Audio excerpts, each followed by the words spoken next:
আরণ্যক পঞ্চম পর্ব।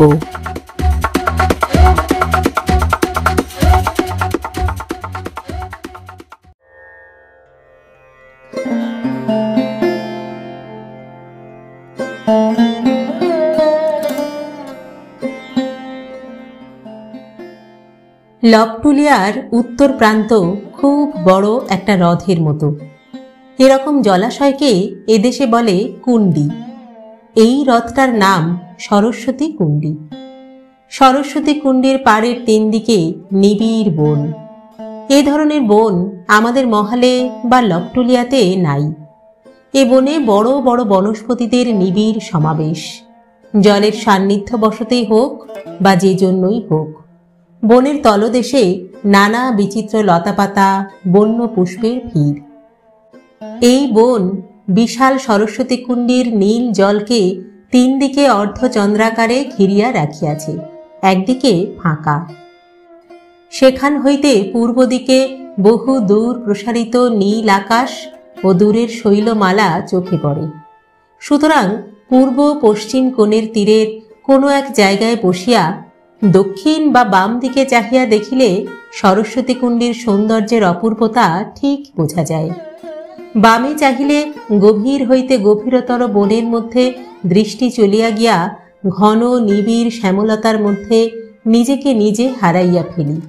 দক্ষিণে চাহিলে স্বচ্ছ নীল জলের ওপারে সুদূর বিসর্পী আকাশ ও অস্পষ্ট শৈলমালার ছবি মনকে বেলুনের মতো ফুলাইয়া পৃথিবীর মাটি হইতে উড়াইয়া লইয়া চলে। এখানে একখানা শিলাখণ্ডের উপর কত দিন গিয়া বসিয়া থাকিতাম। কখনো বনের মধ্যে দুপুরবেলা আপন মনে বেড়াইতাম। কত বড় বড় গাছের ছায়ায় বসিয়া পাখির পূজন শুনিতাম। মাঝে মাঝে গাছপালা, বন্য লতার ফুল সংগ্রহ করিতাম। এখানে যত রকমের পাখির ডাক শোনা যায়, আমাদের মহালে অত পাখি নাই। নানা রকমের বন্য ফল খাইতে পায় বলিয়া এবং সম্ভবত উচ্চ বনস্পতি শিরে বাসা বাঁধিবার সুযোগ ঘটে বলিয়া সরস্বতী কুণ্ডির তীরের বনে পাখির সংখ্যা অত্যন্ত বেশি। বনে ফুলও অনেক রকমের ফোটে। হ্রদের তীরের নিবিড় বন প্রায় 3 মাইলের উপর লম্বা, গভীরতায় প্রায় 1.5 মাইল। জলের ধার দিয়া বনের মধ্যে গাছপালার ছায়ায় ছায়ায় একটা সুঁড়ি পথ বনের শুরু হইতে শেষ পর্যন্ত আসিয়াছে। এই পথ ধরিয়া বেড়াইতাম। গাছপালার ফাঁকে ফাঁকে মাঝে মাঝে সরস্বতীর নীল জল, তার উপর উপুর হইয়া পড়া দূরের আকাশটা এবং দিগন্ত লীন শৈলশ্রেণী চোখে পড়িত। ঝিরঝির করিয়া স্নিগ্ধ হাওয়া বহিত, পাখি গান গাহিত, বন্য ফুলের সুগন্ধ পাওয়া যাইত। একদিন একটা গাছের ডালে উঠিয়া বসিলাম। সে আনন্দের কোনো তুলনা হয় না। আমার মাথার উপরে বিশাল বনস্পতি দলের ঘন সবুজ পাতার রাশি, তার ফাঁকে ফাঁকে নীল আকাশের টুকরো। প্রকাণ্ড একটা লতায় থোকা থোকা ফুল তুলিতেছে।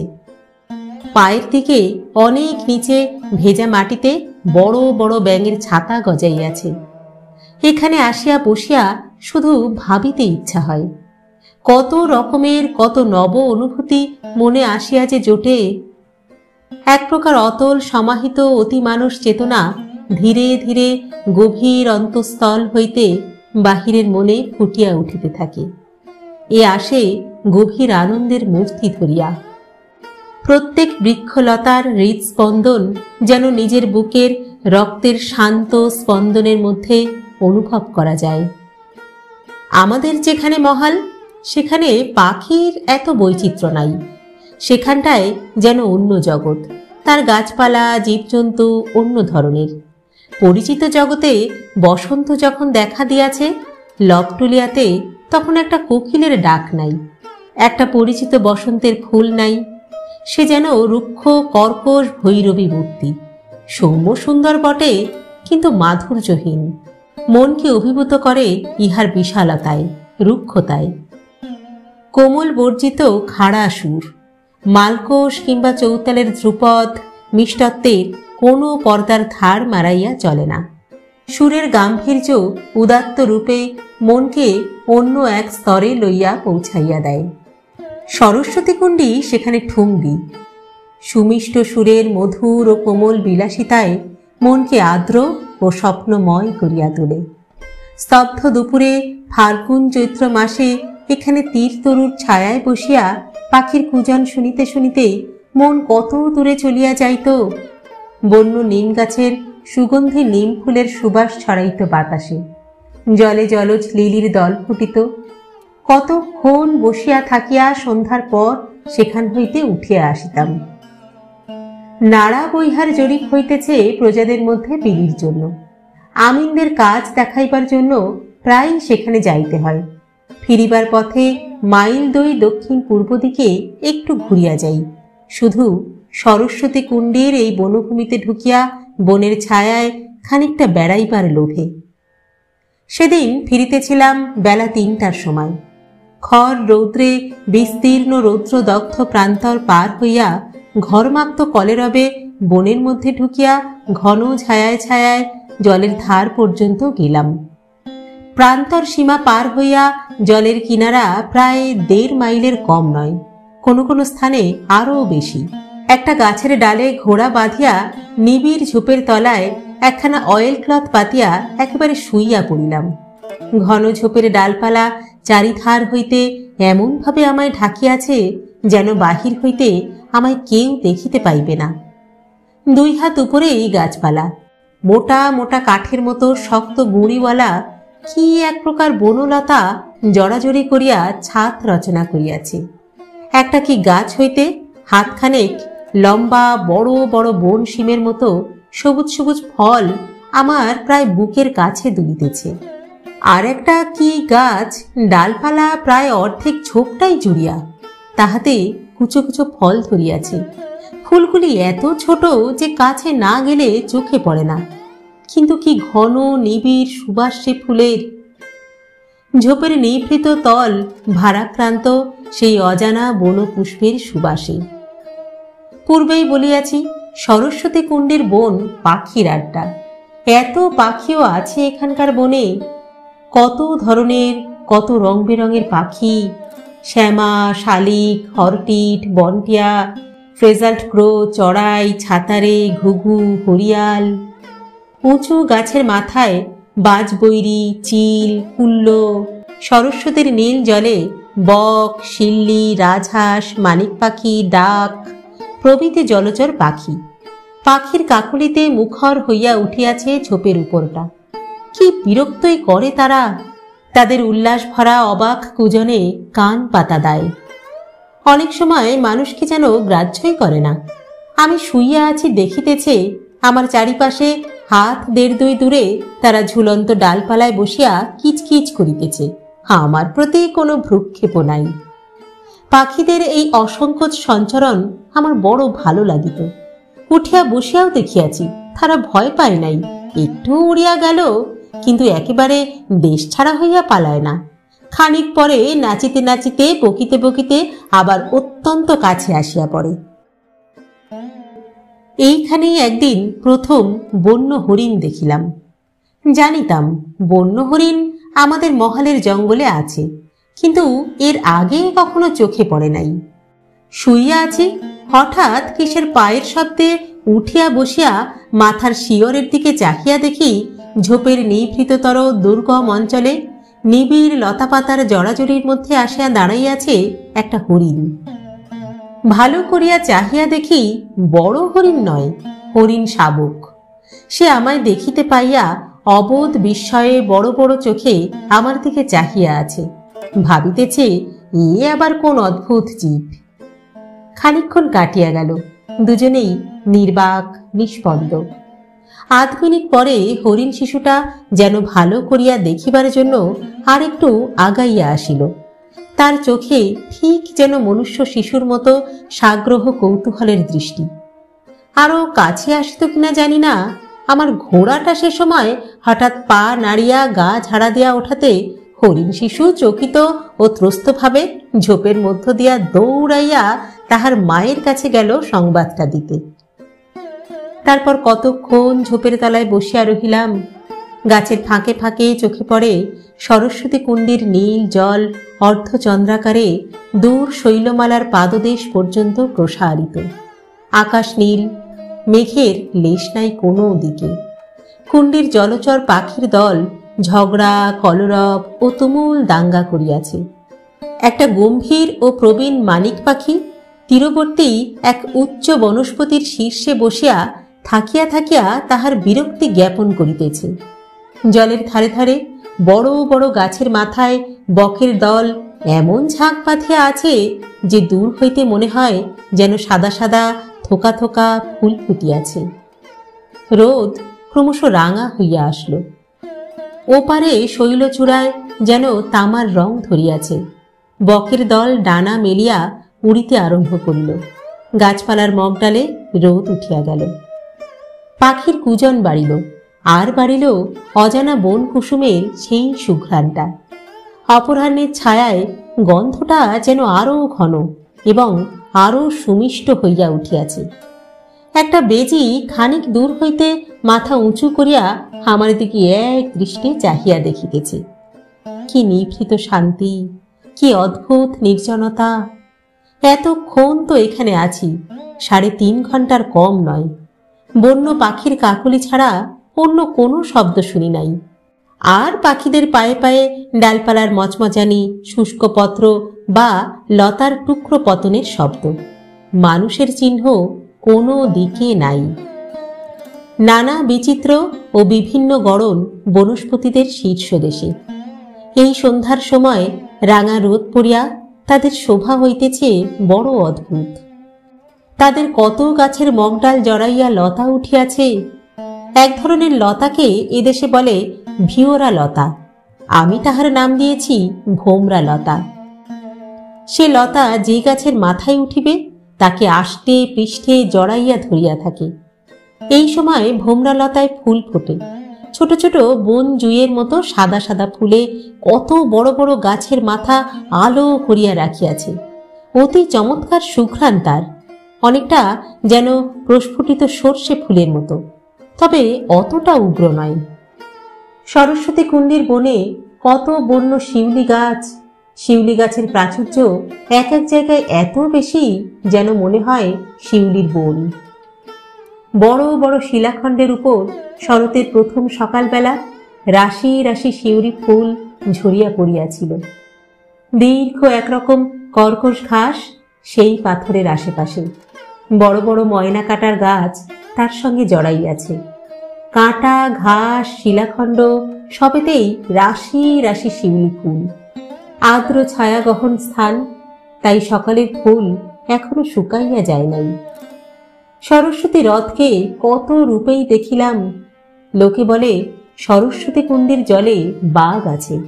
জ্যোৎস্না রাত্রে সরস্বতীর বিস্তৃত জলরাশির কৌমুদী স্নাত শোভা দেখিবার লোভে রাস পূর্ণিমার দিনে তহসিলদার বনোয়ারিলালের চোখে ধুলা দিয়া আজমাবাদের সদর কাছারি আসিবার ছুতায় লকটুলিয়া ডিহি কাছারি হইতে লুকাইয়া একা আমি ঘোড়ায় এখানে আসিয়াছি। বাঘ দেখি নাই বটে, কিন্তু সেদিন আমার সত্যই মনে হইয়াছিল এখানে মায়াবিনী বনদেবীরা গভীর রাত্রে জ্যোৎস্না স্নাত রথের জলে জলকেলি করিতে নামে। চারিধার নীরব নিস্তব্ধ। পূর্ব তীরের ঘন বনে কেবল শৃগালের ডাক শোনা যাইতেছিল। দূরের শৈলমালা ও বন শীর্ষ অস্পষ্ট দেখাইতেছে। জ্যোৎস্নার হিম বাতাসে গাছপালা ও ভোমরা লতার নৈশ পুষ্পের মৃদু সুবাস। পরিপূর্ণ ছায়াহীন জলের উপর পড়া ক্ষুদ্র ক্ষুদ্র বিচিমালায় প্রতিফলিত হওয়া অপার্থিব দেবলোকের জ্যোৎস্না। আমার সামনে বন ও পাহাড়ে বেষ্টিত নিস্তরঙ্গ বিস্তীর্ণ হ্রদের বুকে হৈমন্তী পূর্ণিমার থই থই জ্যোৎস্না। পরিপূর্ণ ছায়াহীন জলের উপর পড়া ক্ষুদ্র ক্ষুদ্র বিচিমালায় প্রতিফলিত হওয়া অপার্থিব দেবলোকের জ্যোৎস্না। ভোমরা লতার সাদা ফুলে ছাওয়া বড় বড় বনস্পতি শীর্ষে জ্যোৎস্না পড়িয়া মনে হইতেছে গাছে গাছে পরীদের শুভ্র বস্ত্র উড়িতেছে। আর এক ধরনের পোকা এক খেয়ে ডাকিতেছিল, অনেকটা ঝিঝি পোকার মতোই। দুই একটা পত্র পতনের শব্দ বা খসখস করিয়া শুষ্ক পত্র রাশির উপর দিয়া বন্য জন্তুর পলায়নের শব্দ। বন দেবীরা আমরা থাকতে তো আর আসে না, কত গভীর রাত্রে আসে কে জানে।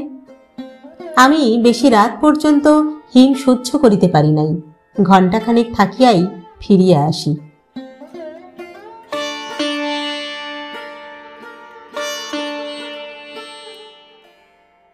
সরস্বতী কুণ্ডীর এই পরিতের প্রবাদ এখানেই শুনিয়াছিলাম। শ্রাবণ মাসে একদিন আমাকে উত্তর সীমানার জরিপের ক্যাম্পে রাত্রি যাপন করিতে হয়। আমার সঙ্গে ছিল আমিন রঘুবর প্রসাদ। সে আগে গভর্নমেন্টে চাকুরি করিয়াছে। মোহনপুরা রিজার্ভ ফরেস্ট ও এই অঞ্চলের বনের সঙ্গে তার 25-30 বছরের পরিচয়। তাহার কাছে সরস্বতী কুণ্ডীর কথা তুলিতেই সে বলিল, হুজুর, ও হলো মায়ার কুণ্ডি, ওখানে রাত্রে হুর পরীরা সব নামে। জ্যোৎস্না রাতে তারা কাপড় খুলে রাখে ওই ডাঙায় ওইসব পাথরের উপর রেখে তারপর জলে নামে। সেই সময় যে তাদের দেখতে পায় তাকে ভুলিয়ে একেবারে জলের মধ্যে ডুবিয়ে মারে। জ্যোৎস্নার মধ্যে দেখা যায় যে পরীদের মুখ জলের উপরে পদ্ম ফুলের মতো জেগে আছে। আমি যদিও দেখিনি কখনো, তবে হেড সার্ভেয়ার ফতে সিং তিনি একদিন দেখেছিলেন। তারপর একদিন তিনি গভীর রাতে একা ওই হ্রদের ধারে বনের মধ্যে দিয়ে যাচ্ছিলেন সার্ভে তাঁবুতে। পরদিন সকালে তার লাশ ওই কুণ্ডির জলে ভাসতে দেখা যায়। বড় মাছে তার একটা কান খেয়ে ফেলেছিল। হুজুর, ওখানে আপনি ওরকম আর যাবেন না। এই সরস্বতী কুণ্ডীর ধারে একদিন দুপুরে এক অদ্ভুত লোকের সন্ধান পাইলাম। সার্ভে ক্যাম্প হইতে ফিরিবার পথে একদিন হ্রদের তীরের বনপথ দিয়া আস্তে আস্তে আসিতেছি। বনের মধ্যে দেখি একটি লোক মাটি খুঁড়িয়া কি যেন করিতেছে। প্রথমে ভাবিলাম লোকটা ভুই কুমড়া তুলিতে আসিয়াছে। ভুই কুমড়া লতা জাতীয় উদ্ভিদ। মাটির মধ্যে লতার নিচে চাল কুমড়ার আকারের প্রকাণ্ড কন্দ জন্মায়, উপর হইতেই বোঝা যায় না। কবিরাজি ওষুধ তৈরিতে লাগে বলিয়া বেশ দামে বিক্রয় হয়। কৌতূহলবশত ঘোড়া হইতে নামিয়া কাছে গেলাম। দেখি ভুই কুমড়া নয়, কিছুই নয়, লোকটা কিসের যেন বীজ পুঁতিয়া দিতেছে। আমায় দেখিয়া সে থতমত খাইয়া অপ্রতিভ দৃষ্টিতে আমার দিকে চাহিল। বয়স হইয়াছে, মাথায় কাঁচা পাকা চুল, সঙ্গে একটা চটের থলে, তার ভিতর হইতে ছোট একখানা কোদালের আগাটুকু দেখা যাইতেছে। পাশে একটা শাবল পড়িয়া আছে, ইতস্তত কতগুলি কাগজের মোড়ক ছড়ানো। বলিলাম, তুমি কে, এখানে কি করছো? সে বলিল, হুজুর কি ম্যানেজার বাবু? হ্যাঁ, তুমি কে? নমস্কার হুজুর, নমস্কার। আমার নাম যুগল প্রসাদ। আমি আপনাদের লকটুলিয়ার পাটোয়ারি বনোয়ারি লাল, সেই বনোয়ারি লালের চাচাতো ভাই হুজুর। তখন আমার মনে পড়িল, বনোয়ারি পাটোয়ারি একবার কথায় কথায় তাহার চাচাতো ভাইয়ের কথা তুলিয়াছিল। উঠাইবার কারণ, আজমাবাদের সদর কাছারিতে, অর্থাৎ আমি যেখানে থাকি সেখানে একজন মুহুরির পদ খালি ছিল। বলিয়াছিলাম একটা ভালো লোক দেখিয়া দিতে। বনোয়ারি দুঃখ করিয়া বলিয়াছিল, লোক তো তাহার সাক্ষাৎ চাচাতো ভাই ছিল, কিন্তু লোকটা বড় অদ্ভুত মেজাজের, একরকম খামখেয়ালি ও উদাসীন ধরনের। নইলে কায়েতি হিন্দিতে অমন হস্তাক্ষর, অমন লেখাপড়ার এলেম এ অঞ্চলে বেশি লোকের নাই। আমি জিজ্ঞাসা করিয়াছিলাম, কেন, সে কি করে? বনোয়ারি বলিয়াছিল, তার নানা বাতিক হুজুর, এখানে ওখানে ঘুরে বেড়ানো এক বাতিক, কিছু করে না। বিয়ে শাদী করেছে কিন্তু সংসার দেখে না, বনে জঙ্গলে ঘুরে বেড়ায়, অথচ সাধু সন্ন্যাসীও নয়, ওই এক ধরনের মানুষ। এই তাহা হইলে বনোয়ারি লালের সেই চাচাতো ভাই? আমার কৌতূহল বাড়িল। বলিলাম, ও কি পুচ্ছ ওখানে? লোকটা বোধহয় গোপনে কাজটা করিতেছিল, যেন ধরা পড়িয়া লজ্জিত ও অপ্রতিভ হইয়া গিয়াছে। এমন সুরে বলিল, কিছু না হুজুর, এই একটা গাছের বীজ। আমি আশ্চর্য হইলাম। কি গাছের বীজ? ওর নিজের জমি নয়, এই ঘোর জঙ্গল, ইহার মাটিতে কি গাছের বীজ ছড়াইতেছে? তাহার সার্থকতাই বা কি? কথাটা তাহাকে জিজ্ঞাসা করিলাম। সে বলিল, আগে অনেক রকম গাছের বীজ আছে হুজুর। পূর্ণিয়ায় দেখেছিলাম একটা সাহেবের বাগানে, সে ভারী চমৎকার বিলিতি লতা, বেশ রাঙা রাঙা ফুল, তারই বীজ। আরো অনেক রকম ফুলের বীজ আছে। এই সব দূর দূর থেকে সংগ্রহ করে এনেছি হুজুর। এখানকার জঙ্গলে তো ওসব লতা নেই, তাই পুঁতে দিচ্ছি। গাছ হয়ে 2 বছরের মধ্যে দেখবেন একেবারে ঝাড় বেঁধে যাবে, বেশ দেখাবে তখন হুজুর। লোকটার উদ্দেশ্য বুঝিয়া তাহার উপর আমার শ্রদ্ধা হইল।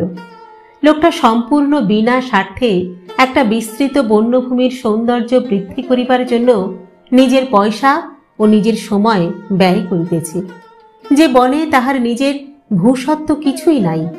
কি অদ্ভুত লোকটা! যুগল প্রসাদকে ডাকিয়া একটা গাছের তলায় দুজনে বসিলাম। সে বলিল, আমি হুজুর এ কাজ আগেও করেছি। লকটুলিয়াতে এই যত বনের ফুল দেখেন, ফুলের লতা দেখেন, ওসব আমি এই আজ থেকে ধরুন 10-12 বছর আগে কতক পূর্ণিয়ার বন থেকে, কতক দক্ষিণ ভাগলপুরের লক্ষ্মীপুর স্টেটের পাহাড়ি জঙ্গল থেকে এনে এইখানে লাগিয়েছিলাম। এখন একেবারে ওসব ফুলের জঙ্গল বেঁধে গিয়েছে। তোমার কি এই কাজ খুব ভালো লাগে? হুজুর, এই লকটলিয়া বৈহারের জঙ্গলটা ভারী চমৎকার জায়গা। এইসব ছোটখাটো পাহাড়ের গায়ে কি এখানকার বনে ঝোপে নতুন নতুন ফুল ফোটাবো, এ আমার বহুদিনের শখ হুজুর। কি ফুল নিয়ে আসতে? আগে বলছি, তবে কি করে আমার এদিকে মন গেল তা একটু আগে আমি হুজুরকে বলি। আমার বাড়ি হলো ধরমপুর অঞ্চলে। আমাদের দেশে বুনো ভান্ডারি ফুল একেবারে ছিল না, তা আমি মহিষ চড়িয়ে বেড়াতাম ছোটবেলায় ওই কুশি নদীর ধারে ধারে। আমার গা থেকে হুজুর 10-15 ক্রোশ দূরে। তা আমি সেখানে দেখতাম যে বনে জঙ্গলে মাঠে বুনো ভান্ডারি ফুলের বড় শোভা।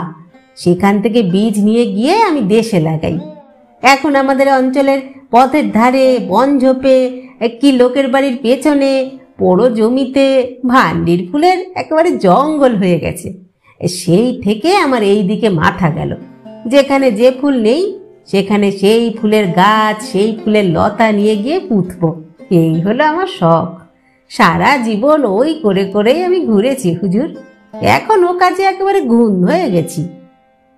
যুগল প্রসাদ দেখিলাম এদেশের বহু বনের ফুল ও সুদৃশ্য বৃক্ষলতার খবর রাখে। এ বিষয়ে সে যে একজন বিশেষজ্ঞ তাহাতে আমার কোনো সন্দেহ রহিল না। বলিলাম, তুমি এরিস্টোলোকিয়া লতা চেনো? তাহাকে ফুলের গড়ন বলিতেই সে বলিল, হ্যাঁ হ্যাঁ, হংসলতা, হাঁসের মতো চেহারার ফুল হয় তো। ও তো এদেশের গাছ নয় হুজুর, আমি পাটনায় দেখেছি বাবুদের বাগানে। তাহার জ্ঞান দেখিয়া আশ্চর্য হইতে হয়। নিছক সৌন্দর্যের এমন পূজারেই বা কটা দেখিয়াছি। বনে বনে ভালো ফুল ও লতার বীজ ছড়াইয়া তাহার কোনো স্বার্থ নাই, 1 পয়সা আয় নাই। নিজে সে নিতান্তই গরিব, অথচ শুধু বনের সৌন্দর্য সম্পদ বাড়াইবার চেষ্টায় তার এই অক্লান্ত পরিশ্রম ও উদ্বেগ। আমায় বলিল, হুজুর, সরস্বতী কুণ্ডির মতো একটা চমৎকার বন এই অঞ্চলে আর কোথাও নেই হুজুর। কত গাছপালা যে আছে! আর আর আপনি দেখেছেন হুজুর জলের শোভা? হ্যাঁ, আচ্ছা হুজুর, আপনি কি বিবেচনা করেন, এই জলে পদ্ম পুঁতে দিলে হবে না? হ্যাঁ, ধরমপুরের পাড়াগা অঞ্চলে পদ্ম আছে অনেক পুকুরে। আমি ভেবেছিলাম সেখান থেকে গেড়ে এনে পুঁতে দেব। আমি তাহাকে সাহায্য করিতে মনে মনে সংকল্প করিলাম। দুজনে মিলিয়া এ বনকে নানা নতুন ধরনের ফুলে, লতায়, গাছে সাজাইব। সেদিন হইতে ইহা আমাকে যেন একটা নেশার মতো পাইয়া বসিল। যুগল প্রসাদ খাইতে পায় না, সংসারে বড় কষ্ট, ইহা আমি জানিতাম। সদরে লিখিয়া তাহাকে 10 টাকা বেতনে একটা মুহুরির চাকরি দিলাম আজমাবাদ কাছারিতে। সেই বছরে কলিকাতা হইতে 60 টনের বিদেশি বন্য পুষ্পের বীজ আনিয়া ও ডুয়ার্সের পাহাড় হইতে বন্য জুঁইয়ের লতার কাটিং আনিয়া যথেষ্ট পরিমাণে রোপণ করিলাম সরস্বতী হ্রদের বনভূমিতে। সে কি আহ্লাদ ও উৎসাহ যুগল প্রসাদের! আমি তাহাকে শিখাইয়া দিলাম এই উৎসাহ ও আনন্দ সে যেন কাছারির লোকের কাছে প্রকাশ না করে, তাহলে তাহাকে তো লোকে পাগল ভাবিবেই, সেই সঙ্গে আমাকেও আর বাদ দিবে না। পরবৎসর বর্ষার জলে আমাদের রোপিত গাছ ও লতার ঝাড় অদ্ভুতভাবে বাড়িয়া উঠিতে লাগিল। হ্রদের তীরের জমি অত্যন্ত উর্বর, গাছপালাগুলিও যাহা পুঁতিয়াছিলাম এদেশের আবহাওয়ার উপযোগী। কেবল সাটনের বীজের প্যাকেট লইয়া গোলমাল বাঁধিয়াছিল। প্রত্যেক প্যাকেটের উপর তাহারা ফুলের নাম ও কোনো কোনো স্থলে এক লাইনে ফুলের সংক্ষিপ্ত বর্ণনাও দিয়াছিল।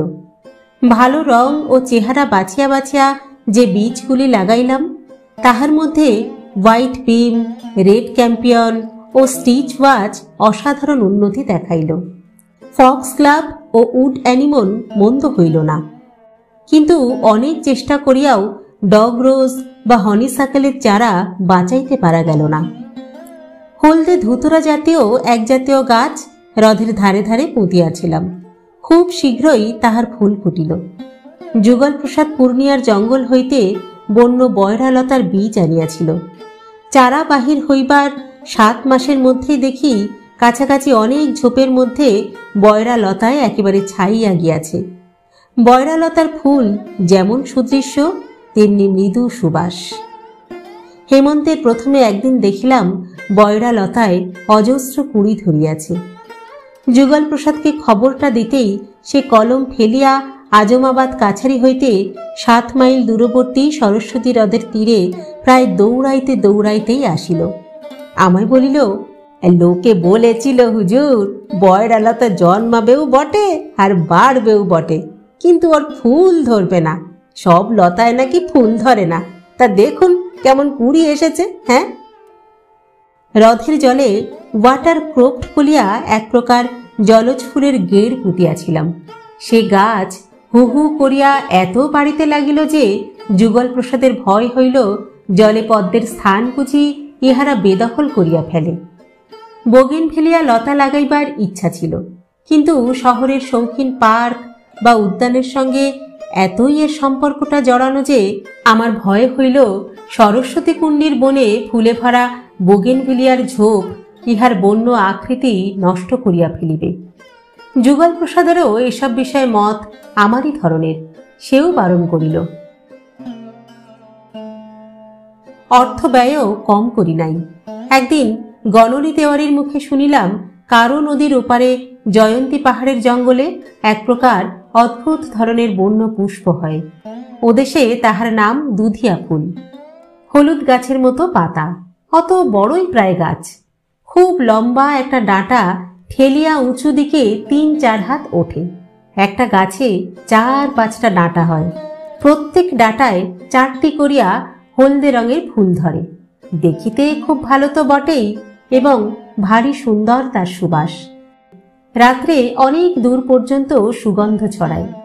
সে ফুলের একটা গাছ যেখানে একবার অন্তত জন্মায়, দেখিতে দেখিতে এত হুহু করিয়া বংশবৃদ্ধি হয় যে 2-3 বছরে রীতিমতো জঙ্গল বাঁধিয়া যায়। শুনিয়া পর্যন্ত আমার মনের শান্তি নষ্ট হইল। ওই ফুল আনিতেই হইবে। গণরী বলিল, বর্ষাকাল ভিন্ন হইবে না, গাছের গেড় আনিয়া পুঁতিতে হয়, জল না পাইলে মরিয়া যাইবে। পয়সা করি দিয়া যুগল প্রসাদকে পাঠাইলাম। সে বহু অনুসন্ধানে জয়ন্তী পাহাড়ের দুর্গম জঙ্গল হইতে 10-12 গন্ডা গেড় জোগাড় করিয়া আনিল।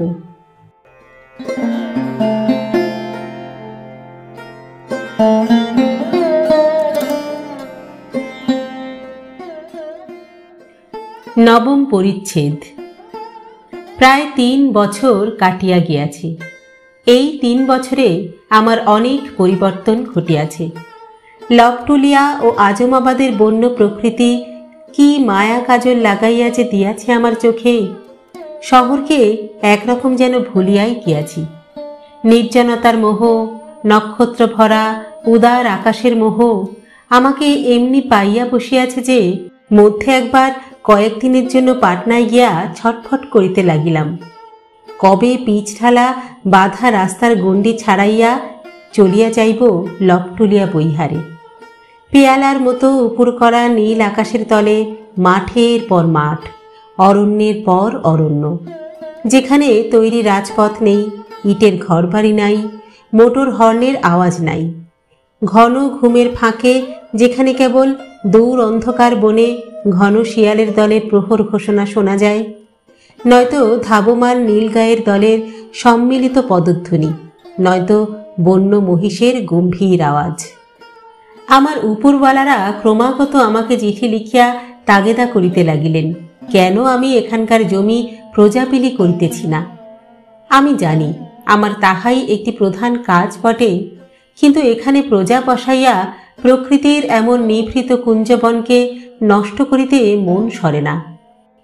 যাহারা জমি ইজারা লইবে তাহারা তো আর জমিতে গাছপালা বনঝোপ সাজাইয়া রাখিবার জন্য কিনিবে না, কিনিয়াই তাহারা জমি সাফ করিয়া ফেলিবে, ফসল রোপণ করিবে, ঘর বাড়ি বাঁধিয়া বসবাস করিতে শুরু করিবে।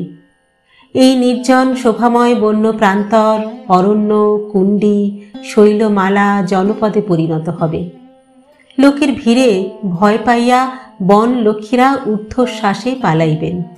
মানুষ ঠুকিয়া এই মায়া কাননের মায়াও দূর করিবে, সৌন্দর্য কুচাইয়া দিবে। সে জনপদ আমি মানুষ চক্ষে স্পষ্ট দেখিতে পাই। পাটনা, পূর্ণিয়া কি মুঙ্গের যাইতে তেমন জনপদ এদেশের সর্বত্র। গায়ে গায়ে কুশ্রী বেঢপ, খোলার একতলা কি দোতলা মাঠ কোঠা, চালে চালে বসতি, ফণিমনসার ঝাড়, গোবর স্তূপের আবর্জনার মাঝখানে গরু মহিষের গোয়াল, ইঁদারা হইতে রহট দ্বারা জল উঠানো হইতেছে, ময়লা কাপড় পরা নরনারীর ভিড়, হনুমানজির মন্দিরে ধ্বজা উড়িতেছে, রূপার হাঁসুলি গলায় উলঙ্গ বালক বালিকার দল ধুলো মাখিয়া রাস্তার উপর খেলা করিতেছে। কিসের বদলে কি পাওয়া হইবে? এই বিশাল ছেদহীন বাধা বন্ধনহীন উদ্দাম সৌন্দর্যময়ী অরণ্যভূমি দেশের একটা বড় সম্পদ। অন্য কোনো দেশ হইলে আইন করিয়া এখানে ন্যাশনাল পার্ক করিয়া রাখিত। কর্মক্লান্ত শহরের মানুষ মাঝে মাঝে এখানে আসিয়া প্রকৃতির সহচর্যে নিজেদের অবসন্ন মনকে তাজা করিয়া লইয়া ফিরিত। যাহার জমি সে প্রজাবিলি না করিয়া জমি ফেলিয়া রাখিবে কেন? আমি প্রজা বসাইবার ভার লইয়া এখানে আসিয়াছি। সেই অরণ্য প্রকৃতিকে ধ্বংস করিতে আসিয়া এই অপূর্ব সুন্দরী বন্য নায়িকার প্রেমে পড়িয়া গিয়াছি। এখন আমি ক্রমশ সেদিন পিছাইয়া দিতেছি। যখন ঘোড়ায় চড়িয়া ছায়াগহন বৈকালে কিংবা মুক্তা শুভ্র জ্যোৎস্না রাত্রে একা কোথাও বাহির হই, তখন চারিদিকে চাহিয়া মনে মনে ভাবি, আমার হাতে ইহা নষ্ট হইবে?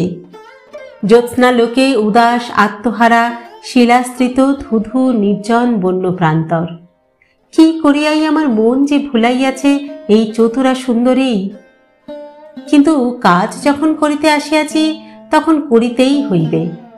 মাঘ মাসের শেষে পাটনা হইতে ছোটু সিং নামে এক রাজপুত আসিয়া 1000 বিঘা জমি বন্দোবস্ত লইতে চাহিয়া দরখাস্ত দিতেই আমি বিষম চিন্তায় পড়িলাম।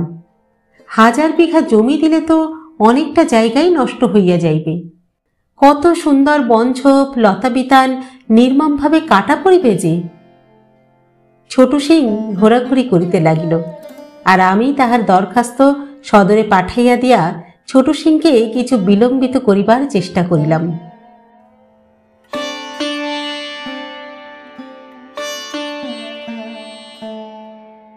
একদিন লপটুলিয়া জঙ্গলের উত্তরে নাড়া বৈহারের মুক্ত প্রান্তরের মধ্য দিয়া দুপুরের পরে আসিতেছি। দেখিলাম একখানা পাথরের উপর কে বসিয়া আছে পথের ধারে। তাহার কাছে আসিয়া ঘোড়া থামাইলাম।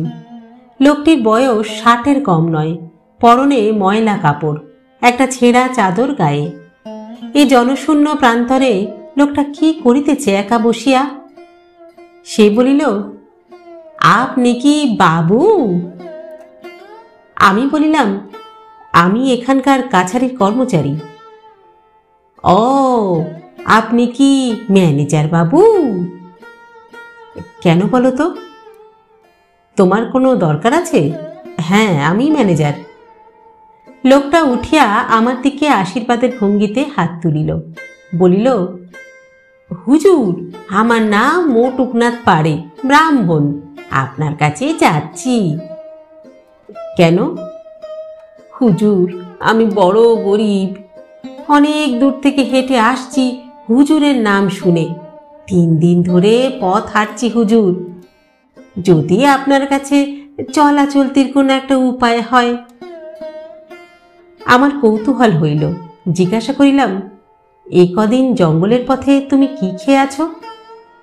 মোটুকনাথ তাহার মলিন চাদরের এক প্রান্তে বাঁধা পোয়াটাক কলাইয়ের ছাতু দেখাইয়া বলিল, শের খানিক ছাতু হুজুর, এতে বাঁধা ছিল, এই নিয়েই বাড়ি থেকে বেরিয়েছিলাম, তাই কদিন খাচ্ছি। রোজগারের চেষ্টায় বেরিয়েছি হুজুর, আর ছাতু ফুরিয়ে এসেছে। যাক, ভগবান জুটিয়ে দেবেন আবার। আজমাবাদ ও নাড়া বৈহারের এই জনশূন্য বন প্রান্তরে উড়ানির খুঁটে ছাতু বাঁধিয়া লোকটা কি রোজগারের প্রত্যাশায় আসিয়াছে বুঝিতে পারিলাম না। বলিলাম, বড় বড় শহর ভাগলপুর, পূর্ণিয়া, পাটনা, মুঙ্গের এসব ছেড়ে এই জঙ্গলের মধ্যে কেন এলে পারেছি? এখানে কি হবে? লোক কোথায় এখানে? তোমাকে দেবে কে? মোটুকনাথ আমার মুখের দিকে নৈরাশ্যপূর্ণ দৃষ্টিতে চাহিয়া বলিল, এখানে কিছু রোজগার হবে না না বাবু, তবে আমি কোথায় যাব? ওসব বড় বড় শহরে আমি বাবু চিনি না কিছু, রাস্তাঘাটও চিনি নে, আমার বড় ভয় করে হুজুর, তাই এখানে এসেছিলাম। লোকটাকে বড় অসহায়, দুঃখী ও ভালো মানুষ বলিয়া মনে হইল। সঙ্গে করে লইয়া কাছারিতে আসিলাম। কয়েকদিন চলিয়া গেল। মোটুকনাথকে কোনো কাজ দিতে পারিলাম না, কারণ দেখিলাম সে কোনো কাজ জানে না। কিছু সংস্কৃত পড়িয়াছে, ব্রাহ্মণ পণ্ডিতের কাজও করিতে পারে, টোলে একসময় ছাত্র পড়াইত। আমার কাছে বসিয়া সময়ে অসময়ে উদ্ভট শ্লোক আবৃত্তি করিয়া বোধহয় আমার অবসর বিনোদনের চেষ্টা করে। একদিন সে আমায় বলিল, হুজুর, আমার কাছারির পাশে একটু জমি দিয়ে আমাকে একটা টোল খুলে দিন হুজুর। বলিলাম, কে পড়বে তোমার টোলে পারেজি? বুনো মহিষ আর নীলগায়ের দল কি ভাট্টি আর রঘুবংশ বুঝবে? মোটুকনাথ নিপাট ভালো মানুষ, বোধহয় এত কিছু না ভাবিয়াই টোল খুলিবার প্রস্তাব করিয়াছিল। ভাবিলাম, বুঝিয়া এইবার হয়তো নিরস্ত্র হইবে। কিন্তু কতকদিন চুপ করিয়া থাকিয়া সে আবার এসে কথাটা পারিল। বলিল, দিন না হুজুর, দয়া করে একটা টোল খুলে আমায়, দেখি না চেষ্টা করে কি হয়, নয়তো যাব কোথায় হুজুর? ভালো বিপদে পড়িয়াছি। লোকটা কি পাগল? ওর মুখের দিকে চাহিলেও দয়া হয়। সংসারের ঘোর প্যাচ বোঝে না, নিতান্ত সরল নির্বোধ ধরনের মানুষ, অথচ একরাশ নির্ভর ও ভরসা লইয়া আসিয়াছে। কাহার উপর তা কে জানে? তাহাকে কত বুঝাইলাম যে আমি জমি দিতে রাজি আছি, সে চাষবাস করুক, যেমন রাজু পাড়ে করিতেছে। কিন্তু মোটুকনাথ মিনতি করিয়া বলিল, তাহারা বংশানুক্রমে শাস্ত্র ব্যবসায়ী, ব্রাহ্মণ পণ্ডিত, চাষবাসের কাজ সে কিছুই জানে না, জমি লইয়া কি করিবে? তাহাকে বলিতে পারিতাম যে শাস্ত্র ব্যবসায়ী পণ্ডিত মানুষ এখানে মরিতে আসিয়াছে কেন, কিন্তু কোনো কঠিন কথা তাহাকে বলিতে মন সরিল না। লোকটাকে বড় ভালো লাগিয়াছিল। অবশেষে তাহার নিরাতিশয্যে একটা ঘর বাঁধিয়া দিয়া বলিলাম, এই তোমার টোল, এখন ছাত্র জোগাড় হয় কিনা দেখো। মোটুকনাথ পূজা অর্চনা করিয়া 2-3টি ব্রাহ্মণ ভোজন করাইয়া টোল প্রতিষ্ঠা করিল। এ জঙ্গলে কিছুই মেলে না। সে নিজের হাতে মকাইয়ের আটার মোটা মোটা পুরি ভাজিল এবং জংলি ধুধুলের তরকারি রাঁধিল। বাথান হইতে মহিষের দুধ আনাইয়া দই পাতিয়া রাখিয়াছিল। নিমন্ত্রিতদের দলে অবশ্য আমিও ছিলাম।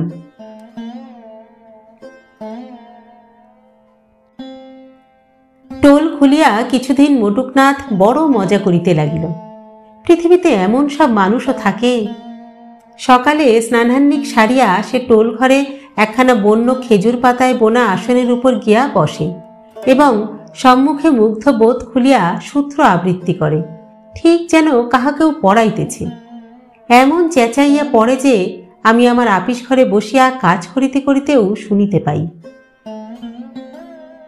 আমাদের তহসিলদার সজ্জন সিং বলে, হুজুর, পণ্ডিতজি লোকটা একটা বদ্ধ পাগল, কি করছে একবার দেখুন হুজুর। মাস 2 এইভাবে কাটে। শূন্য ঘরে মটুকনাথ সমান উৎসাহে টোল করিয়া চলিয়াছে, একবার সকালে একবার বৈকালে। ইতিমধ্যে সরস্বতী পুজো আসিল। কাছারিতে দোয়াত পূজার দ্বারা বাগদেবীর অর্চনা নিষ্পন্ন করা হয় প্রতি বছর। এই জঙ্গলে প্রতিমা কোথায় গড়ানো হইবে? মটুকনাথ তার টোলে শুনিলাম আলাদা পূজা করিবে, নিজের হাতে নাকি প্রতিমাও গড়িবে। 60 বছরের বৃদ্ধের কি ভরসা, কি উৎসাহ! নিজের হাতে ছোট একটি প্রতিমা গড়িল মটুকনাথ। টোলে আলাদা পূজা হইল। বৃদ্ধ হাসি মুখে বলিল, বাবুজি, এ হলো আমাদের পৈতৃক পুজো। আমার বাবা চিরকাল তার টোলে প্রতিমা গড়িয়ে তবে পুজো করে এসেছেন। ছোটবেলায় আমি দেখেছি হুজুর, আর এখন এই আমার টোলে হলো। হ্যাঁ, কিন্তু টোল কই? মটুকনাথকে অবশ্য একথা বলি নাই।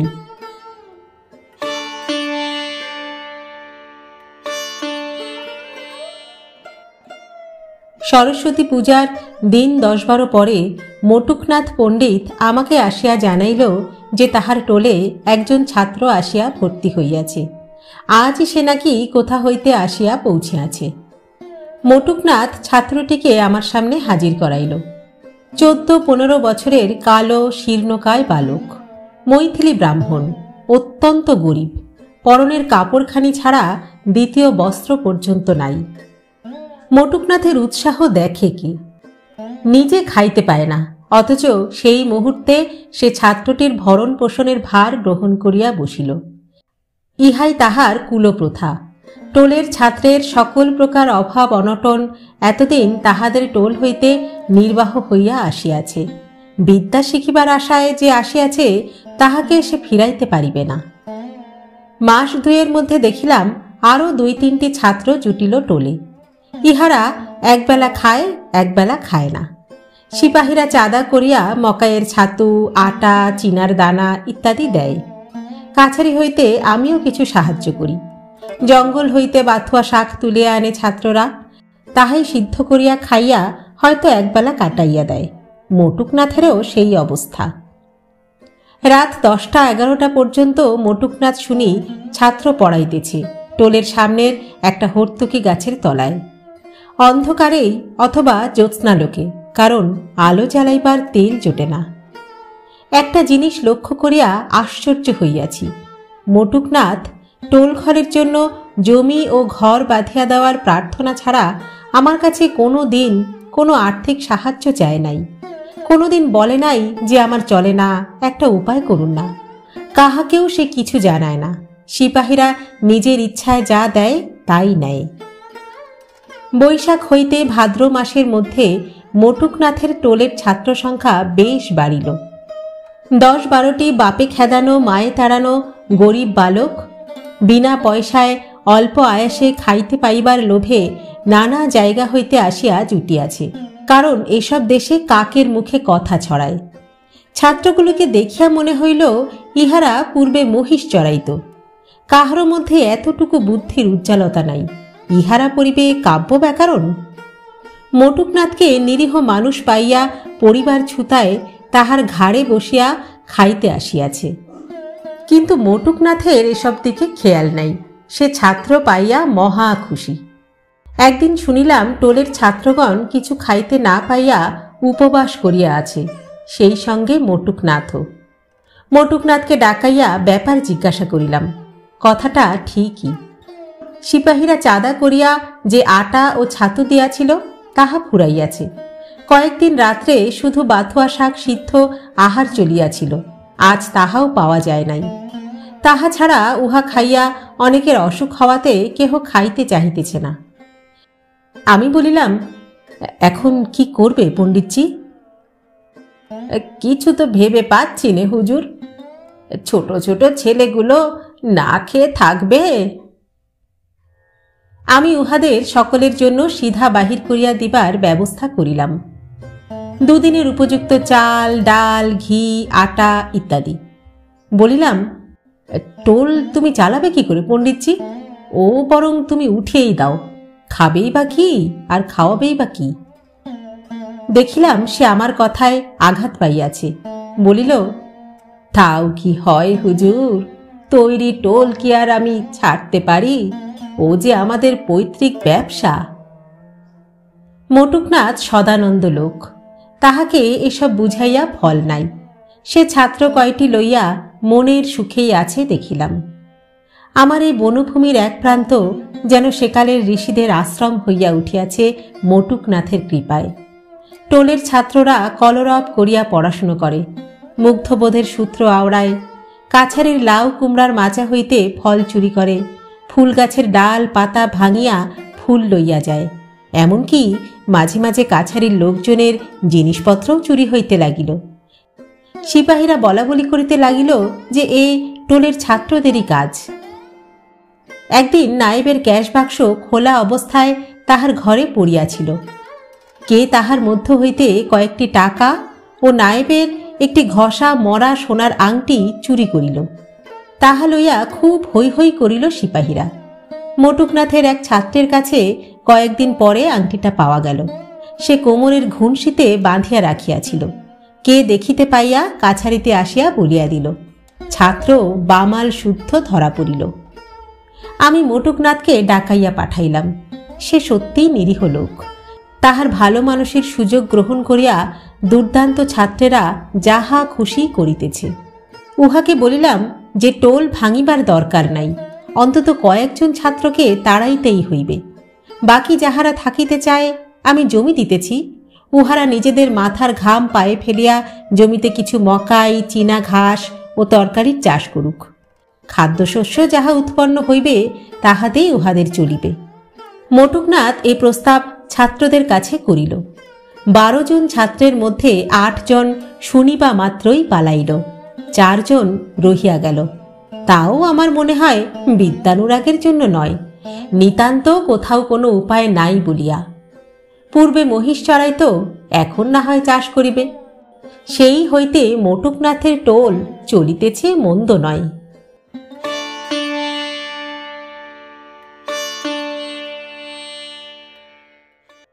ছোটু সিং ও অন্যান্য প্রজাদের জমি বিলি হইয়া গিয়াছে। সর্বশুদ্ধ প্রায় 1,500 বিঘা জমি। নাড়া বৈহারের জমি অত্যন্ত উর্বর বলিয়া ওই অংশেই 1,500 বিঘা জমি একসঙ্গে উহাদের দিতে হইয়াছে। সেখানকার প্রান্তর সীমার বনানী অতি শোভাময়ী। কতদিন সন্ধ্যাবেলা ঘোড়ায় আসিবার সময় সে বন দেখিয়া মনে হইয়াছে জগতের মধ্যে নাড়া বৈহারের এই বন একটা বিউটি স্পট। গেল সে বিউটি স্পট। দূর হইতে দেখিতাম বনে আগুন দিয়াছে। খানিকটা পোড়াইয়া না ফেলিলে ঘন দুর্ভেদ্য জঙ্গল কাটা যায় না। কিন্তু সব জায়গায় তো আর বন নাই। দিগন্তব্যাপী প্রান্তরের ধারে ধারে নিবিড় বন। হয়তো প্রান্তরের মাঝে মাঝে বনঝোপ, কত কি লতা, কত কি বন কুসুম। চটচট শব্দ করিয়া বন পুড়িতেছে। দূর হইতে শুনি কত শোভাময় লতা বিতান ধ্বংস হইয়া গেল। বসিয়া বসিয়া ভাবি, কেমন একটা কষ্ট হয় বলিয়া ওদিকে আর যাই না। দেশের একটা এত বড় সম্পদ, মানুষের মনে যাহা চিরদিন শান্তি ও আনন্দ পরিবেশন করিতে পারিত, এক মুষ্টি গমের বিনিময়ে তাহা বিসর্জন দিতে হইল। কার্তিক মাসের প্রথমে একদিন জায়গাটা দেখিতে গেলাম। সমস্ত মাঠটাতে সরিষা বপন করা হইয়াছে। মাঝে মাঝে লোকজনেরা ঘর বাঁধিয়া বাসা করিতেছে। ইহার মধ্যেই গরু মহিষ স্ত্রী পুত্র আনিয়া গ্রাম বসাইয়া ফেলিয়াছে। শীতকালের মাঝামাঝি যখন সর্ষে ক্ষেত হলুদ ফুলে আলো করিয়াছে, তখন যে দৃশ্য চোখের সম্মুখে উন্মুক্ত হইল তাহার তুলনা নাই। 1,500 বিঘা ব্যাপী একটা বিরাট প্রান্তর দূর দিকপলায় সীমা পর্যন্ত হলুদ রঙের গালিচায় ঢাকা। এর মধ্যে ছেদ নাই, বিরাম নাই। উপরে নীল আকাশ ইন্দ্রনীল মণির মতো নীল, তার তলায় হলুদ, হলুদ রঙের ধরনী, যত দূর দৃষ্টি যায়। ভাবিলাম এও একরকম মন্দ নয়। একদিন নতুন গ্রামগুলি পরিদর্শন করিতে গেলাম। ছোটু সিং বাদে সকলেই গরিব প্রজা। তাহাদের জন্য একটা নৈশ স্কুল করিয়া দিব ভাবিলাম। অনেক ছোট ছোট ছেলে মেয়েকে সর্ষে ক্ষেতের ধারে ধারে ছোটাছুটি করিয়া খেলা করিতে দেখিয়া আমার নৈশ স্কুলের কথা আগে মনে পড়িল। কিন্তু শীঘ্রই নূতন প্রজারা ভয়ানক গোলমাল বাধাইল। দেখিলাম ইহারা মোটেই শান্তিপ্রিয় নয়। একদিন কাছারিতে বসিয়া আছি, খবর আসিল যে নাড়া বৈহারের প্রজারা নিজেদের মধ্যে ভয়ানক দাঙ্গা শুরু করিয়াছে। জমির আল নির্দিষ্ট কিছু না থাকাতেই এই গোলমাল বাঁধিয়াছে। যাহার 5 বিঘা জমি, সে 10 বিঘা জমির ফসল দখল করিতে বসিয়াছে। আরও শুনিলাম সর্ষে পাকিবার কিছুদিন আগে ছোটু সিং নিজের দেশ হইতে বহু রাজপুত লাঠিয়াল সরকিওয়ালা গোপনে আনিয়া রাখিয়াছিল। তাহার আসল উদ্দেশ্য এখন বোঝা যাইতেছে। নিজের 300-400 বিঘা আবাদি জমির ফসল বাদে সে লাঠির জোরে সমস্ত নাড়া বৈহারের 1500 বিঘা বা যতটা পারে সে জমির ফসল সে দখল করিতে চায়। কাছারির আমলারা বলিল যে এদেশের এই নিয়ম হুজুর, লাঠি যার ফসলও তার। যাহাদের লাঠির জোর নাই তাহারা কাছারিতে আসিয়া আমার কাছে কাঁদিয়া পড়িল। তাহারা নিরীহ গরিব গাঙ্গতা প্রজা, সামান্য 2-10 বিঘা জমির জঙ্গল কাটিয়া চাষ করিয়াছে। স্ত্রী পুত্র আনিয়া জমির ধারেই ঘরবাড়ি বাঁধিয়া বাস করিতেছিল। এখন সারা বছরের পরিশ্রমের ও আশার সামগ্রী প্রবলের অত্যাচারে যাইতে বসিয়াছে। কাছারির 2 জন সিপাহীকে ঘটনাস্থলে পাঠাইয়াছিলাম ব্যাপারটা কি তা দেখিতে। তাহারা ঊর্ধ্বশ্বাসে ছুটিয়া আসিয়া জানাইল যে ভীমদাস টোলার উত্তর সীমায় ভয়ানক দাঙ্গা বাঁধিয়াছে। তখনই তহসিলদার সজ্জন সিং ও কাছারির সমস্ত সিপাহীদের লইয়া ঘোড়ায় করিয়া ঘটনাস্থলে রওনা দিলাম। দূর হইতে একটা হৈ হৈ গোলমাল কানে আসিল। নাড়া বৈহারের মাঝখান দিয়া একটা ক্ষুদ্র পার্বত্য নদী বহিয়া গিয়াছে। গোলমালটা যেন সেই দিকেই বেশি। ইতিমধ্যে 1-2 লোক জখমও হইয়াছে, তাহারা এপারের দলের। জখম হইয়া নদীর জলে তাহারা পড়িয়াছিল। সেই সময় ছোটু সিংয়ের লোকেরা টাঙি দিয়া একজনের মাথা কাটিতেও চেষ্টা করে। এ পক্ষ ছিনাইয়া নদী হইতে তাহাকে উঠাইয়া আনিয়াছে। নদীতে অবশ্য পা ডোবে না এমনি জল, পাহাড়ি নদী, তার উপরে শীতের শেষ। কাছারির লোকজন দেখিয়া উভয় পক্ষ দাঙ্গা থামাইয়া আমার কাছে আসিল। প্রত্যেক পক্ষ নিজেদের যুধিষ্ঠির এবং অপর পক্ষকে দুর্যোধন বলিয়া অভিহিত করিল। সে হৈ হৈ কলরবের মধ্যে ন্যায় অন্যায় নির্ধারণ করা সম্ভব নয়। উভয় পক্ষকে কাছারিতে আসিতে বলিলাম। আহত লোক দুটির সামান্য লাঠির চোট লাগিয়াছিল, এমন কিছু গুরুতর জখম নয়। তাহাদেরও কাছারিতে লইয়া আসিলাম। ছোটু সিংয়ের লোকেরা বলিল যে দুপুরের পর তাহারা কাছারিতে আসিয়া দেখা করিবে। ভাবিলাম সব মিটিয়া গেল, কিন্তু তখনও আমি এদেশের লোক চিনি নাই। দুপুরের অল্প পরেই আবার খবর আসিল যে নাড়া বৈহারে ঘোর দাঙ্গা বাঁধিয়াছে। আমি পুনরায় লোকজন লইয়া ছুটিলাম।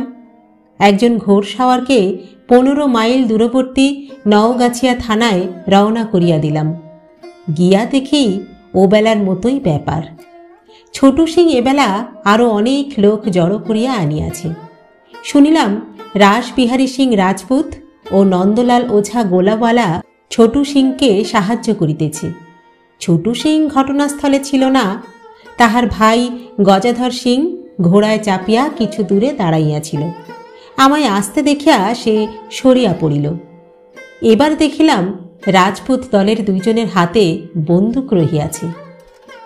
ওপার হইতে রাজপুতেরা হাঁকিয়া বলিল যে হুজুর, আপনি সরে যান, আমরা একবার এই বাদির বাচ্চা গাঙ্গতাদের দেখে নি।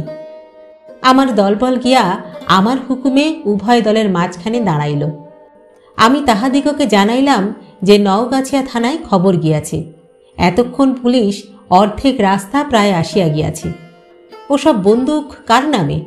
বন্দুকের আওয়াজ করিলে তার জেল অনিবার্য, আইন ভয়ানক কড়া। বন্দুকধারী লোক দুজন একটু পিছাইয়া পড়িল। আমি এপারের গাঙ্গতা প্রজাদের ডাকিয়া বলিলাম যে তাহাদের দাঙ্গা করিবার কোনো দরকার নেই, তাহারা যে যার জায়গায় চলিয়া যাক, আমি এখানে আছি।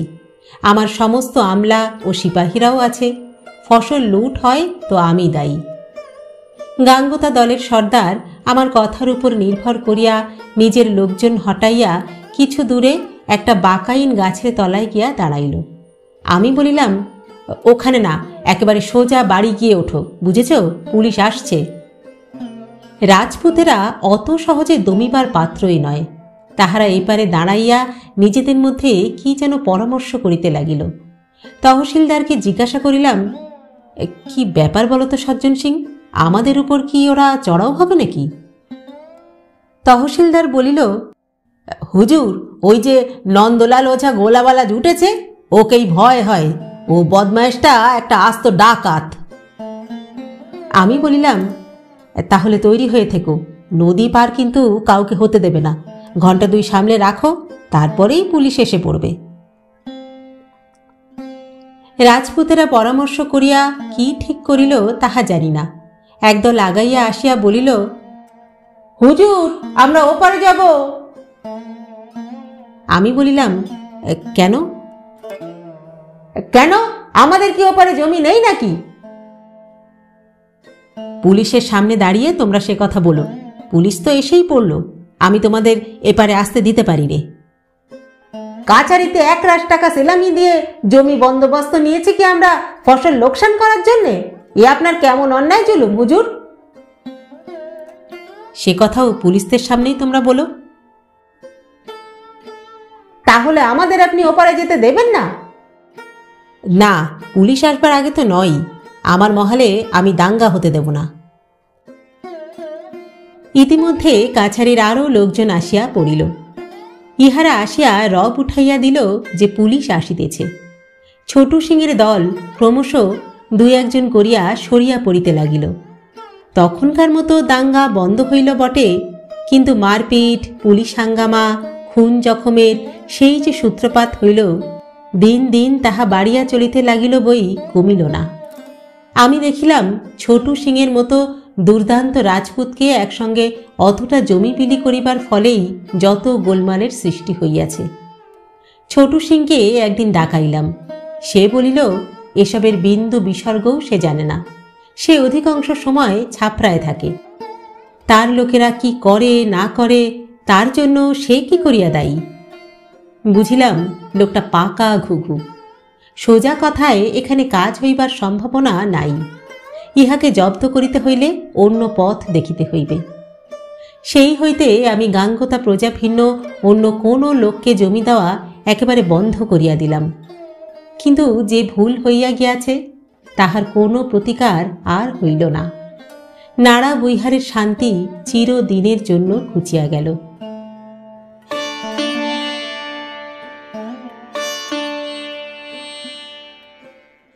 আমাদের 12 মাইল দীর্ঘ জঙ্গলি মহলের উত্তর অংশে প্রায় 5-6 একর জমিতে প্রজা বসিয়া গিয়াছে। পৌষ মাসের শেষে একদিন সেদিকে যাইবার দরকার হইয়াছিল। গিয়া দেখি এরা এ অঞ্চলের চেহারা একেবারে বদলাইয়া দিয়াছে। ফুলকিয়ার জঙ্গল হইতে হঠাৎ বাহির হইয়া চোখে পড়িল সামনে দিগন্ত বিস্তীর্ণ ফুল ফোটা সর্ষে ক্ষেত। যত দূর চোখ যায়, ডাইনে বায়ে সামনে এক টানা হলদে ফুলতোলা একখানা সুবিশাল গালিচা কে যেন পাতিয়া গিয়াছে। এর কোথাও বাঁধা নাই, ছেদ নাই। জঙ্গলের সীমা হইতে একেবারে বহু বহু দূরের চক্রবাল রেখায় নীল শৈলমালার কোলে মিশিয়াছে। মাথার উপরে শীতকালের নির্মেঘ নীল আকাশ। এই অপরূপ শস্যক্ষেত্রের মাঝে মাঝে প্রজাদের কাশের খুপড়ি। স্ত্রী পুত্র লইয়া এই দুরন্ত শীতে কি করিয়া তাহারা যে এই কাশ ডাটার বেড়া ঘেরা কুটিরে এই উন্মুক্ত প্রান্তরের মধ্যে বাস করে। ফসল পাকিবার সময়ের আর বেশি দেরি নাই। ইহার মধ্যে কাটুনি মজুরের দল নানা দিক হইতে আসিতে শুরু করিয়াছে। ইহাদের জীবন বড় অদ্ভুত। পূর্ণিয়া, তরাই ও জয়ন্তীর পাহাড় জঙ্গল ও উত্তর ভাগলপুর হইতে স্ত্রী পুত্র লইয়া ফসল পাকিবার সময় ইহারা আসিয়া ছোট ছোট কুঁড়ে ঘর নির্মাণ করিয়া বাস করে ও জমির ফসল কাটে। ফসলের একটা অংশ মজুরি স্বরূপ পায়। আবার ফসল কাটা হইয়া গেলে কুঁড়ে ঘর ফেলিয়া রাখিয়া স্ত্রী পুত্র লইয়া চলিয়া যায়। আবার আর বছর আসিবে। ইহাদের মধ্যে নানা জাতি আছে, বেশিরভাগই গাঙ্গোতা, কিন্তু ছত্রী, ভূমিহারা ব্রাহ্মণ, মৈথিল ব্রাহ্মণ পর্যন্ত আছে। এ অঞ্চলের নিয়ম ফসল কাটিবার সময় খেতে বসিয়া খাজনা আদায় করিতে হয়, নয়তো এত গরিব প্রজা যে ফসল ক্ষেত হইতে উঠিয়া গেলে হয়তো আর খাজনা দিতেই পারিবে না। খাজনা আদায় তদারক করিবার জন্য দিন কতক আমার ফুলকিয়া বৈহারের দিগন্ত বিস্তীর্ণ শস্য ক্ষেতের মধ্যে থাকিবার দরকার হইল। তহসিলদার বলিল, তাহলে ওখানে ছোট তাঁবুটা কি খাটিয়ে দেব হুজুর? আমি বলিলাম, তা কেন, একদিনের মধ্যেই ছোট একটা কাঠের খুপড়ি করে দাও না। এই শীতে কি আপনি তাতে থাকতে পারবেন হুজুর? কেন পারবো না, খুব পারবো, তুমি তাই করো। তাহাই হইল। পাশাপাশি ৩-৪টা ছোট ছোট কাঠের কুটির, একটা আমার শয়নঘর, একটা রান্নাঘর, একটাতে ২জন সিপাহী ও পাটোয়ারি থাকিবে। এ ধরনের ঘরকে এদেশে বলে খুপড়ি। দরজা জানালার বদলে কাঠের বেড়ার খানিকটা করিয়া কাটা, বন্ধ করিবার কোনো উপায় নাই। হু হু করে হিম আসে রাত্রে। এত নিচু যে হামাগুড়ি দিয়া ভিতরে ঢুকিতে হয়। মেঝেতে খুব পুরু করিয়া শুকনো কাঁশ ও বন ঝাউয়ের সুটি বিছানো, তাহার উপর শতরঞ্চি, তাহার উপর তোষক চাদর পাতিয়া ফরাস করা। আমার খুপড়িটি দৈর্ঘ্যে ৭ হাত, প্রস্থে ৩ হাত। সোজা হইয়া দাঁড়ানো অসম্ভব ঘরের মধ্যে, কারণ উচ্চতায় মাত্র ৩ হাত। তবে আমার কিন্তু বেশ লাগে এই খুপড়ি। এত আরাম ও আনন্দ কলিকাতায় ৩-৪ তলা বাড়িতে থাকিয়াও পাই নাই। তবে বোধ হয় আমি দীর্ঘদিন এখানে থাকিবার ফলে বন্য হইয়া যাইতেছিলাম। আমার রুচি, দৃষ্টিভঙ্গি, ভালো মন্দ লাগা সবেরই উপর এই মুক্ত অরণ্য প্রকৃতির অল্প বিস্তর প্রভাব পড়িতে আরম্ভ করিয়াছিল। তাই এমন হইতেছে কিনা কে জানে। খুপড়িতে ঢুকিয়া প্রথমেই আমার ভালো লাগিল সদ্য কাটা কাঁশ ডাটার তাজা সুগন্ধটা, যাহা দিয়া খুপড়ির বেড়া বাঁধা। তাহার পর ভালো লাগিল আমার মাথার কাছেই 1 বর্গহাত পরিমিত ঘুলঘুলি পথে দৃশ্যমান, অর্ধশায়িত অবস্থায় আমার 2টি চোখের দৃষ্টির সামনে সমতলে অবস্থিত ধুধু বিস্তীর্ণ শস্য ক্ষেতের হলদে ফুল রাশি। এই দৃশ্যটা একেবারে অভিনব। আমি যেন একটা পৃথিবী জোড়া হলদে কার্পেটের উপরে শুইয়া আছি। হু হু হাওয়ায় তীব্র ঝাঁঝালো সর্ষে ফুলের গন্ধ। শীতও যা পড়িতে হয় পড়িয়াছিল। পশ্চিমে হাওয়ার একদিনও কামাই ছিল না। অমন কড়া রৌদ্র যেন ঠান্ডা জল হইয়া যাইত কনকনে পশ্চিমা হাওয়ার প্রাবল্যে। বৈহারের বিস্তৃত কুল জঙ্গলের পাশ দিয়া ঘোড়ায় করিয়া ফিরিবার সময় দেখিতাম দূরে ৮৩ চৌকার অনুচ্চ নীল পাহাড় শ্রেণীর ওপারে শীতের সূর্যাস্ত। সারা পশ্চিম আকাশ অগ্নিকোণ হইতে নৈঋত কোণ পর্যন্ত রাঙা হইয়া যায়। তরল আগুনের সমুদ্র। হু হু করিয়া প্রকাণ্ড অগ্নিগোলকের মতো বড় সূর্যটা নামিয়া পড়ে। মনে হয় পৃথিবীর আহ্নিকগতি যেন প্রত্যক্ষ করিতেছি। বিশাল ভূপৃষ্ঠ যেন পশ্চিম দিক হইতে পূর্বে ঘুরিয়া আসিতেছে। অনেকক্ষণ চাহিয়া থাকিলে দৃষ্টি বিভ্রম উপস্থিত হইত। সত্যই মনে হইত যেন পশ্চিম দিকচক্রবাল প্রান্তের ভূপৃষ্ঠ আমার অবস্থিতি বিন্দুর দিকে ঘুরিয়া আসিতেছে। রোদটুকু মিলাইয়া যাওয়ার সঙ্গে সঙ্গে বেজায় শীত পড়িত। আমরাও সারাদিনের গুরুতর পরিশ্রম ও ঘোড়ায় ইতস্তত ছোটাছুটির পরে সন্ধেবেলা প্রতিদিন আমার খুপড়ির সামনে আগুন জ্বালিয়া বসিতাম। সঙ্গে সঙ্গে অনাবৃত বন প্রান্তরের ঊর্ধ্বাকাশে অগণ্য নক্ষত্রলোক, কত দূরের বিশ্বরাজির জ্যোতির্দূত রূপে পৃথিবীর মানুষের চক্ষুর সম্মুখে দেখা দিত। আকাশে নক্ষত্ররাজি জ্বলিত যেন জলজল বৈদ্যুতিক বাতির মতন। বাংলাদেশে অমন কৃত্তিকা, অমন সপ্তর্ষি মণ্ডল কখনো দেখি নাই। দেখিয়া দেখিয়া তাহাদের সঙ্গে নিবিড় পরিচয় হইয়া গিয়াছিল। নিচে ঘন অন্ধকার বনানী, নির্জনতা, রহস্যময়ী রাত্রি, মাথার উপরে নিত্যসঙ্গী অগণ্য জ্যোতির্লোক। একদিন এক ফালি অবাস্তব চাঁদ অন্ধকারের সমুদ্রে সুদূর বাতিঘরের আলোর মতো দেখাইত, আর সেই ঘন কৃষ্ণ অন্ধকারকে আগুনের তীক্ষ্ণ তীর দিয়া সোজা কাটিয়া যেন এদিকে ওদিকে উল্কা খসিয়া পড়িতেছে।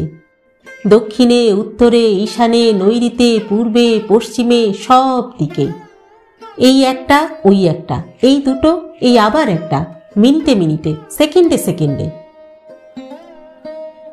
একদিন গণরি তেওয়ারি ও আরও অনেকে তাঁবুতে আসিয়া জোটে। নানা রকমের গল্প হয়। এইখানেই একদিন একটা অদ্ভুত গল্প শুনিলাম। কথায় কথায় সেদিন শিকারের গল্প হইতেছিল। মোহনপুরা জঙ্গলের বন্য মহিষের কথাও উঠিল। দশরথ সিং ঝান্ডাওয়ালা নামে এক রাজপুত সেদিন লবটুলিয়া কাছারিতে চরের ইজারা ডাকিতে উপস্থিত ছিল। লোকটা একসময়ে খুব বন জঙ্গলে ঘুরিয়াছে, দুধে শিকারী বলিয়া নামও আছে। দশরথ ঝান্ডাওয়ালা বলিল, হুজুর, ওই মোহনপুরা জঙ্গলে বুনো মহিষ শিকার করতে গিয়ে আমি একবার টাড় বারো দেখি। আমার মনে পড়িল গনু মাহাতো একবার এই টাড় বারোর কথা বলিয়াছিল বটে। জিজ্ঞাসা করিলাম, ব্যাপারটা কি বলতো? সে বলিল, হুজুর, সে অনেক দিনের কথা। কুশি নদীর পুল তখনও তৈরি হয়নি। কাটারিয়ায় জোড়া খেয়া ছিল। গাড়ির প্যাসেঞ্জার খেয়ায় মাল শুদ্ধ পারাপার হতো। আমরা তখন ঘোড়ার নাচ নিয়ে খুব উন্মত্ত, আমি আর ওই ছাপড়ার ছোটু সিং। তা ছোটু সিং হরিহর ছত্র মেলা থেকে ঘোড়া নিয়ে আসতো। আমরা দুজন সেই সব ঘোড়াকে নাচ শেখাতাম, তারপর বেশি দামে বিক্রি করতাম। ঘোড়ার নাচ হুজুর দুরকম, জমৈতি আর ফনৈতি। জমৈতিতে যেসব ঘোড়ার তালিম বেশি তারা বেশি দামে বিক্রি হয়, আর ছোটু সিং ছিল জমৈতির নাচ শেখাবার ওস্তাদ। তা দুজনে ৩-৪ বছরে অনেক টাকা করেছিলাম হুজুর। একবার ছোটু সিং পরামর্শ দিলে যে ঢোল বাজ্জা জঙ্গলে লাইসেন্স নিয়ে বুনো মহিষ ধরে ব্যবসা করতে। সব ঠিকঠাক হলো। ঢোল বাজ্জা হলো ওই দ্বারভাঙা মহারাজের রিজার্ভ ফরেস্ট। আমরা কিছু টাকা খাইয়ে বনের আমলাদের কাছ থেকে পারমিট আনালাম। তারপর কদিন ধরে ঘন জঙ্গলের মধ্যে বুনো মহিষের যাতায়াতের পথের সন্ধান করে বেড়াই। কত বড় বন হুজুর, অথচ একটা মহিষের দেখা যদি কোনোদিন মেলে। শেষে এক বুনো সাঁওতালকে লাগালাম। সে একটা বাঁশ বনের তলা দেখিয়ে বললে যে গভীর রাত্রে এই বনের পথ দিয়েই বুনো মহিষের জেরা, মানে বুনো মহিষের দল আর কি, তারা নাকি জল খেতে যাবে। সেই পথের মধ্যে গভীর খানা কেটে তার উপর বাঁশ আর মাটি বিছিয়ে আমরা ফাঁদ তৈরি করলাম। রাতে মহিষের জেরা যেতে গিয়ে ওই গর্তের মধ্যে গিয়ে পড়বে। তা সাঁওতালটা দেখে শুনে বললে, তোরা সব করছিস বটে, কিন্তু একটা কথা আছে, ঢোল বাজ্জা জঙ্গলের বুনো মহিষ তোরা মারতে পারবি না, এখানে টাড় বারো আছে। আমরা তো শুনে অবাক, হুজুর, টাড় বারো সে আবার কি? তা সাঁওতাল বুড়ো আমাদের বললে যে টাড় বারো হলো বুনো মহিষের দলের দেবতা, সে একটাও বুনো মহিষের ক্ষতি করতে দেবে না। ছোটু সিং সব শুনে বললে, ওসব ঝুটবাত, আমরা মানি নে, আমরা রাজপুত, সাঁওতাল নই। তারপর যে কি হলো শুনলে একেবারে অবাক হয়ে যাবেন হুজুর। এখনো ভাবলে আমার গায়ে কেমন কাটা দেয়। গহীন রাতে আমরা নিকটেই একটা বাঁশঝাড়ের আড়ালে অন্ধকারে নিঃশব্দে দাঁড়িয়ে আছি। বুনো মহিষের দলের পায়ের শব্দ শুনলাম, তারা এদিকেই আসছে। ক্রমে তারা খুব কাছে এলো, ধরুন গর্ত থেকে প্রায় 50 হাতের মধ্যে। তা হঠাৎ দেখি গর্তের ধারে, এই গর্ত থেকে 10 হাত দূরে, এক দীর্ঘাকৃতি কালো মতো পুরুষ নিঃশব্দে হাত তুলে দাঁড়িয়ে আছে। সে এত লম্বা মূর্তি যে মনে হলো যেন বাঁশঝাড়ের আগায় গিয়ে ঠেকেছে। বুনো মহিষের দল তাকে দেখে থমকে দাঁড়িয়ে গেল। তারপর ছত্রভঙ্গ হয়ে এদিক ওদিক পালালো। ফাঁদের ত্রিসীমানাতে আর একটাও এলো না। আপনি হুজুর বিশ্বাস করুন আর নাই করুন, এ আমার নিজের চোখে দেখা। তারপর আরো 2-1 শিকারীকে কথাটা জিজ্ঞেস করেছি। তারা আমাদের বললে যে ও জঙ্গলে বুনো মহিষ ধরবার আশা তোমরা ছাড়ো। তার বারো একটা মহিষও মারতে কি ধরতে দেবে না। আমাদের টাকা দিয়ে পারমিট আনানো সার হলো, একটা বুনো মহিষও সেবার ফাঁদে পড়ল না হুজুর। দশরথ ঝান্ডাওয়ালার গল্প শেষ হইলে লবটুলিয়ার পাটোয়ারিও বলিল, হুজুর আমরাও ছোটবেলা থেকে ওই টারবারোর গল্প শুনে আসছি। টারবারো হলো বুনো মহিষের দেবতা। বুনো মহিষের দল বেঘরে পড়ে প্রাণ যাতে না হারায় সেই দিকেই নাকি তার সর্বদা দৃষ্টি। গল্পগুলি সত্য কি মিথ্যা আমার সেসব দেখিবার আবশ্যক ছিল না। আমি গল্প শুনিতে শুনিতে অন্ধকার আকাশে জ্যোতির্ময় খড়গধারী কালপুরুষের দিকে চাহিলাম। নিস্তব্ধ ঘন বনানীর উপরে অন্ধকার আকাশ উপুর হইয়া পড়িয়াছে। দূরে কোথায় বনের মধ্যে বন্য কুক্কুট ডাকিয়া উঠিল। অন্ধকার ও নিঃশব্দ আকাশ, অন্ধকার ও নিঃশব্দ পৃথিবী শীতের রাত্রে পরস্পরের কাছাকাছি আসিয়া কি যেন কানাকানি করিতেছে। অনেক দূরে মোহনপুরা অরণ্যের কালো সীমারেখার দিকে চাহিয়া এই অশ্রুতপূর্ব বন দেবতার কথা মনে হইয়া শরীর যেন শিহরিয়া উঠিল। এই সব গল্প শুনিতে ভালো লাগে এই রকম নির্জন অরণ্যের মাঝখানে ঘন শীতের রাত্রে এই রকম আগুনের ধারেই বসিয়া।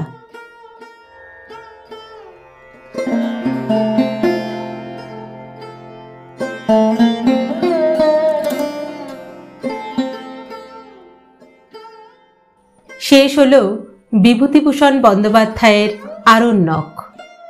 আজ পড়লাম 5ম পর্ব। গল্প পাঠ করলাম আমি রাকা। আপনারা শুনছেন ইউটিউব চ্যানেল কথা ও কাহিনী বাই রাকা। আজকের পর্বটি কেমন লাগলো আপনাদের কমেন্ট বক্সে অবশ্যই জানাবেন। কিন্তু গল্প পাঠ যদি ভালো লাগে তাহলে একটা ছোট্ট লাইক করে দেবেন। আর হ্যাঁ, সেই সঙ্গে আমাদের চ্যানেলটিকে সাবস্ক্রাইব করে নিতেও ভুলবেন না কিন্তু। আজ তাহলে এই পর্যন্তই। পরবর্তী পর্ব নিয়ে ফিরে আসবো খুব শীঘ্র। ততদিন সকলে সুস্থ থাকবেন, ভালো থাকবেন এবং অবশ্যই আমাদের সঙ্গে থাকবেন। নমস্কার।